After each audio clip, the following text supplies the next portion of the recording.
무려 송도에는 명물이 둘 있습니다. 하나는 낙타교 옆에 사는 18살 이생. 펀치라고 잘생긴 건 기본. 너무 똑똑해 어릴 적부터 쿡하게 다니는 엘리트입니다. 그리고 또 다른 명물, 선중리에 사는 16의 귀족 아가씨 최랑. 아름다운 외모에 걸맞는 품위 있는 행동과 뛰어난 수 놓는 솜씨, 수려한 문장력까지 겸비한 완벽한 사람이죠. 저 제주와 저 얼굴을 누가 안 부러워하겠어. 당시 사람들은 이 두 사람을 보고 이렇게 말했다고 하는데 그럴만하죠. 그날도 이생은 책을 옆에 끼고 학교로 향하는 길이었습니다. 그의 등굣길은 언제나 최씨네 집 담장을 지났죠. 딱히 의도한 건 아니었어요. 학교 가는 길이 우연히 그곳이랑 겹쳤을 뿐이죠. 그런데 날씨가 좋아서였을까요? 이생은 그날따라 담장을 따라 늘어진 수양버들 그늘 아래서 쉬고 싶어졌습니다. 그리고 쉬다 보니 담장의 안이 궁금해졌죠. 오, 귀족집답게 잘 꾸며놨네요. 담장 안에는 이름난 꽃들이 활짝 피어있고 꽃을 보고 날아온 벌과 새들은 평화롭게 지저귀고 있었습니다. 그리고 풍경의 한가운데 꽃덜기 사이 은은히 보이는 작은 두각, 구슬발이 드리워져 있고 비단 휘장이 쳐진 그곳에 한 아가씨가 앉아 있었습니다. 그는 술을 놓던 바늘을 내려놓고 턱을 괜 채로 이런 시를 폈죠. 창에 기대 수놓는 것도 이젠 귀찮구나. 온갖 꽃덜기 속에서 들리는 꾀꼬리 소리는 다정도 하지. 그리고 이어지는 구절. 저기 가는 저 사람은 어느 집 도련님일까? 푸른 옷깃과 넓은 띠가 버들 사이로 비쳐오는구나. 내가 죽어 제비로 환생한다면 이 담장을 가볍게 넘어갈 텐데. 들켰는데요? 아무리 똑똑하고 성숙하다고 해도 이생은 고작 18, 16 아가씨의 시에 당연히 마음이 간지러워졌죠. 하지만 그뿐이었어요. 담장은 엄청나게 높고 안채는 엄청 깊숙한 곳에 있으니까요. 결국 이생은 울렁거리는 마음을 애써 가라앉히고 발걸음을 재촉해야만 했습니다. 하지만 이런 말이 있잖아요. 재채기와 사랑은 숨길 수 없다. 며칠 후 하교하는 길에 이생은 품에서 종이 한 장을 꺼냈습니다. 그리고 주변을 살피다가 종이를 기와에 매달아 담 안으로 던졌죠. 한편 안채에 앉아있던 최랑, 무언가가 떨어지는 소리에 하인 향아를 불러 물건을 주워오게 했습니다. 이생이 던진 종이엔 그가 쓴 편지가 적혀 있었죠. 근데 이게 주인공들이 너무 똑똑해서 온갖 은유랑 고사가 들어있거든요. 이걸 요약하자면 최랑의 아름다움을 찬양하며 자신과 만나보자는 내용입니다. 편지를 읽은 최랑은 들뜬 마음을 애써 감추고 종이에 짧은 글을 휘갈겨 담 밖으로 던졌죠. 수려한 문장력으로 유명한 최랑이 만나자는 말만 딸랑 적은 걸 보니 이때 얼마나 들떴었던 건지 알만하네요. 약속한 시간이 되자 이생은 최랑의 집을 찾았습니다. 그러자마자 담 위에서 넘어오는 복사꽃까지 하나. 자세히 보니 그네줄에 대나무 바구니가 매어 있네요. 이걸 타고 담을 넘으라는 거겠죠. 이생이 담을 넘자 낮에 보았던 광경이 이번에는 달빛과 함께 펼쳐졌습니다. 겨우 마음을 가다듬고 주위를 둘러보니 꽃밭 한쪽에 머리에 꽃장식을 하고 앉아있는 최랑이 보였습니다. 복사와 오약가지 속 꽃송이는 탐스럽고 원앙 베개 위 달빛은 고와라. 최랑이 이렇게 시를 지어 말을 걸었고 어쩌다 이 봄 소식이 새어나간다면 무정한 비바람에 더욱 가련해지겠지. 이생은 이렇게 화답했는데 이생 시는 잘 짓는데 연애에는 딱히 재능이 없나 봐요. 만나서 반갑고 우리 둘이 잘 만나 결혼까지 해보자 이런 내용의 시를 받아놓고 우리 둘이 만난 거 들키면 진짜 큰일 난다 이런 화답을 하면 어떡합니까? 아이고. 당연히 최랑은 표정이 확 굳으며 저는 본래 당신과 부부가 되어 평생 즐거움을 누리려 했는데 어찌 그리 말하십니까? 만일 오늘 이 일이 누설되어 집에서 꾸지람을 듣더라도 모든 책임은 저 혼자 지겠습니다 라고 말했죠. 이러니까 이생이 더 하남자 같네요. 어쨌든 말을 마친 최랑은 향아에게 술과 안주를 내오라 말했고 이둘은 그렇게 어색한 상황에 놓였습니다. 이곳은 어딥니까? 집 뒷동산의 작은 누각입니다. 부모님께서는 저를 무척 사랑하시기에 꽃이 피면 향아와 놀라고 연못에 저를 위한 누각을 지으셨죠. 부모님이 계신 곳은 멀리 떨어져 있으니 걱정하지 않아도 됩니다. 이후 두 사람은 향아가 가져온 술을 마시고 시를 읊으며 밤의 정취를 즐겼습니다. 오늘 일은 그저 한때의 작은 인연이 아닙니다. 저와 함께 정을 나누는 것은 어떠신지요?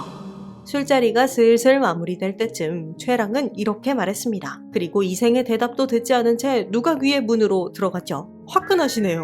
이생 규장전에서 나온 말을 빌리자면 두 사람은 그곳에서 마음껏 즐거움을 누렸다고 합니다. 무려 사흘 동안이나요. 이런 생활에 먼저 마음이 불안해진 건 이생이었습니다. 예성인이 말씀하시기를 부모님이 계시면 나가 놀더라도 반드시 일정한 곳에 있어야 한다 하였는데 어느덧 부모님을 떠난 지도 사흘이 지났어. 우리 부모님은 분명 대문에서 나만 기다리실 텐데 이것이 어찌 아들 된 도리겠어. 그 말을 들은 최랑은 서운하긴 했지만 그래도 이생을 집에 보내주었습니다. 이 이후로 이생은 저녁마다 최랑을 만났습니다. 이제 외박은 안 했지만 새벽이 다 되어서야 집으로 돌아왔죠. 이쯤 되면 부모님도 대충 눈치를 채죠. 어느 날 저녁 이생의 아버지가 이생을 불러 말했습니다. 내가 아침에 나갔다가 저녁에 오는 것은 성현의 가르침을 배우기 위해서다. 그런데 요즘은 저녁에 나갔다가 새벽에 들어오더구나. 보나마나 못된 놈들 따라 남의 집 아가씨나 엿보고 다니겠지. 너한테도 그 아가씨에게도 집안에게도 몹쓸 짓이다. 영남에 있는 우리 가문의 땅 그곳에 내려가서 소장농이나 감독하거라. 돌아올 생각은 말고.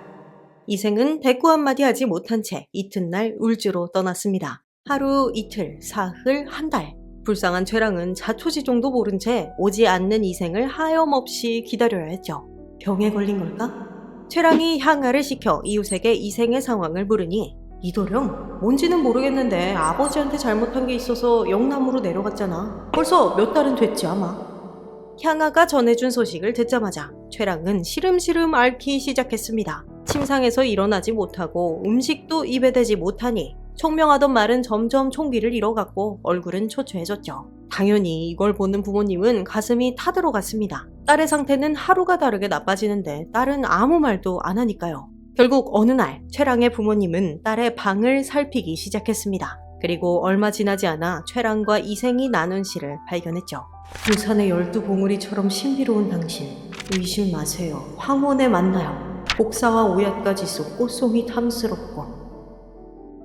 딸아, 이생이 누구니? 딸아, 이생이 누구니? 더 이상 숨길 수 없는 상황. 최랑은 겨우겨우 기운을 끌어모아 입을 열었습니다.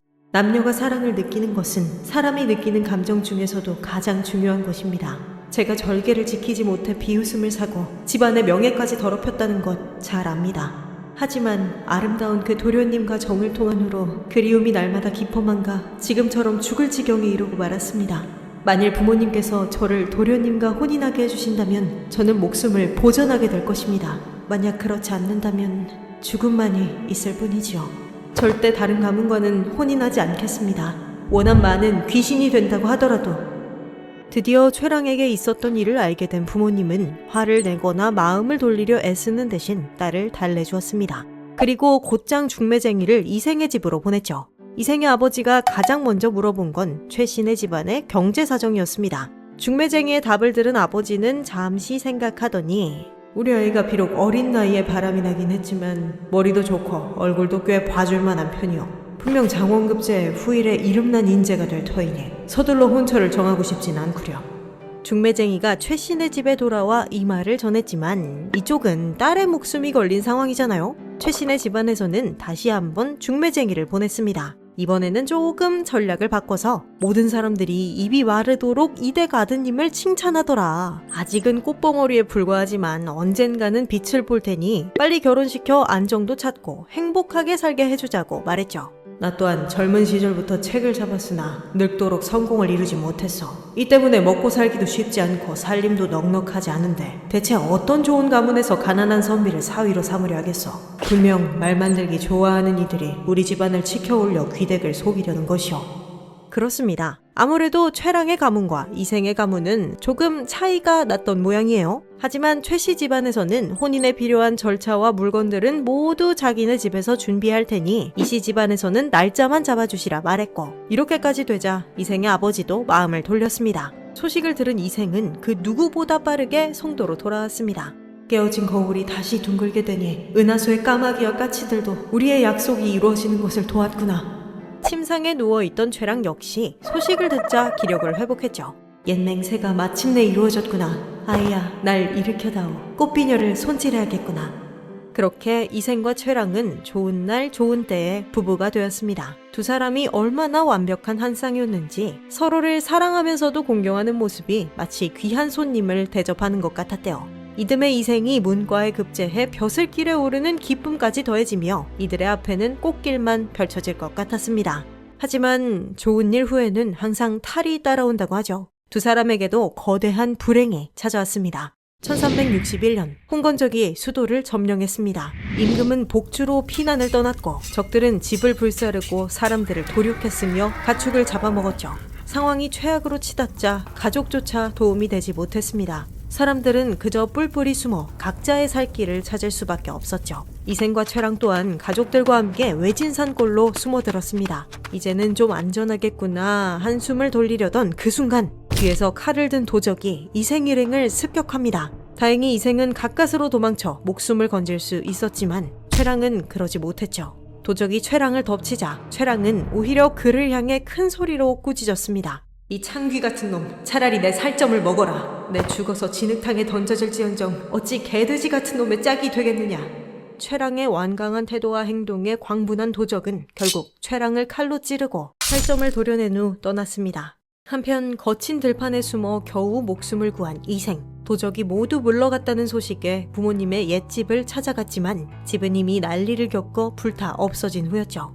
최랑의 집도 상황은 비슷했습니다. 텅 빈 집에서는 사람들의 말소리 대신 쥐와 새의 울음소리만 간간히 들려왔죠. 집도 재물도 사랑하는 사람도 잃은 이생은 최랑과 행복한 시간을 보냈던 그 누각으로 향했습니다. 시를 짓고 사랑을 키우던 행복한 시간. 모든 것이 사라진 지금에 와서 그때를 생각해보니 그 모든 일들이 마치 꿈처럼 느껴지네요.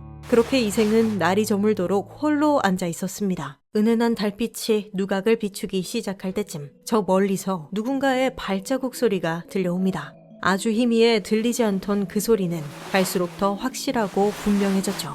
분명 죽었을 텐데, 도적에게 살해당했을 텐데 대체 어떻게? 당신이 어떻게?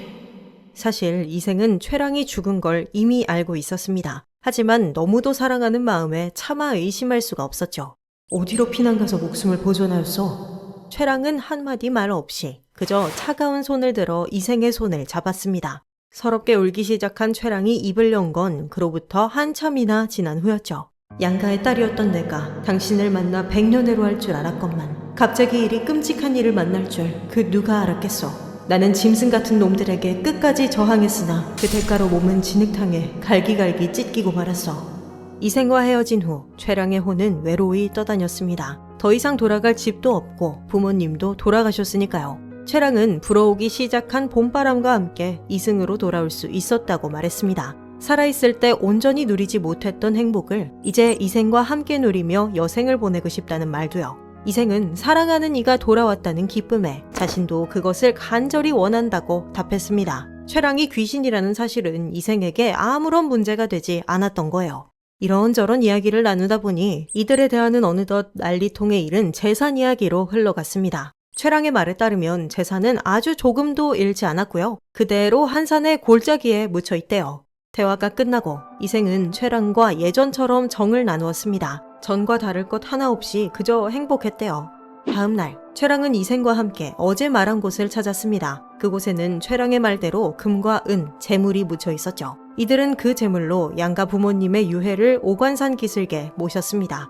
부모님을 잘 보내드리고 가세도 회복되자 목숨을 구하려 도망쳤던 종들도 돌아왔고요. 그렇게 점점 일상이 회복되었습니다. 하지만 이생은 벼슬을 구하려 하지 않았어요. 그뿐 아니라 인간 세상의 일에 아예 관여하지 않으려 했죠. 친척들이 이생을 찾아와도 경조사가 있어도 이생이 있는 방문은 굳게 닫힌 채 열리지 않았습니다. 지금의 이생에게 중요한 건 최랑과 함께하는 것뿐이었죠. 하인들은 섬뜩함을 느꼈을지도 모릅니다. 빈 공간을 향해 웃는 이생, 보이지 않는 누군가와 나누는 대화는 미친 사람처럼 보였을 테니까요. 그래도 이생은 하나도 불행하지 않았습니다. 그의 곁에는 언제나 최랑이 있으니까요. 그렇게 몇 년이 지난 후 어느 날의 저녁, 우리가 3번씩이나 가약을 맺었지만 이제 우리는 정말로 헤어져야 하오. 갑작스러운 이별 통보 후에 서럽게 우는 최랑을 감싸며 이생은 이유를 물었습니다. 알고 보니 최랑이 혼백이었음에도 이생과 함께 살 수 있었던 건 하늘의 배려였대요. 최랑이 전생에 아무 죄도 짓지 않았고 이생과의 인연도 아직은 끊어지지 않았기에 하늘이 잠시 최랑을 이승에 보내 즐거움을 누리게 해준 거였죠. 그러나 나는 어디까지나 죽은 몸, 계속 인간 세상에 머물며 산 사람을 미혹시킬 수는 없어. 말을 마친 최랑은 몸종 향아를 불러 술을 따르게 했고 시를 지어 부르며 이생에게 작별 인사를 건넸습니다. 물론 그 인사는 계속 흐르는 눈물 때문에 잘 들리지도 않았지만요. 내가 당신도 없는 이승에서 어찌 살겠습니까? 그 난리를 겪고 아무것도 없이 홀로 있던 내가 당신이 없었다면 어떻게 부모님의 장사를 지낼 수 있었겠습니까? 부디 조금만 더 머물러 주시오. 그리 살다가 100년 뒤에 나와 함께 땅의 먼지로 돌아가면 안 되는 거요? 하지만 쾌랑은 단호했습니다. 당신의 목숨은 아직 남았지만 나는 이미 저승명부에 실린 귀신이요. 내가 계속해서 이승에 미련을 둔다면 그건 더 이상 나만의 죄가 아니라 그대의 죄가 되기도 하오. 내가 가고 나면 그저 내 유골이 비바람이나 맞지 않게 해주시오. 부디 잘 있으시오. 말을 마치자마자 최랑의 모습이 차츰 희미해지더니 이내 완전히 사라졌습니다. 최랑과 헤어진 후 이생은 최랑의 유골을 부모님의 곁에 묻어주었습니다. 최랑을 너무 사랑해서였을까요? 장사를 지낸 후 몇 달 만에 이생은 최랑과의 일들을 생각하다가 세상을 떠났다고 합니다.